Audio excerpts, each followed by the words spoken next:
CMO Hotline.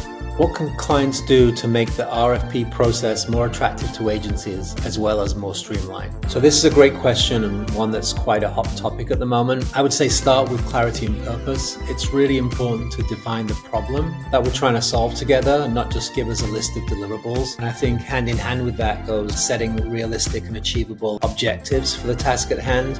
In terms of making the process more streamlined, limit the stages. Don't go out and talk to 100 agencies, get a short list of 50 and then a long list of 10. Really think about what you want from an agency and why, and then be really specific in the RFP process. I would add that, transparency, fairness, that should go without saying, but make it as collaborative as possible. I think if you're going to work with an agency, you need to know what it's going to be like to work with them day in, day out. And so you get more of a genuine interaction and you're going to have a better sense of how that relationship's going to work out in the long run. How does an agency decide which RFPs to decline versus participate in? Tough one to answer because I think every agency is different. They're in a different stage of their growth cycle. They have different priorities. So it's a pretty tough one to answer. I think for me personally, there are certain red flags that you might see: lack of clarity on the brief, the fact that it might be a really broad brief, the fact that there are 100 agencies in the RFP. So certain red flags that will kind of make you think twice about participating in.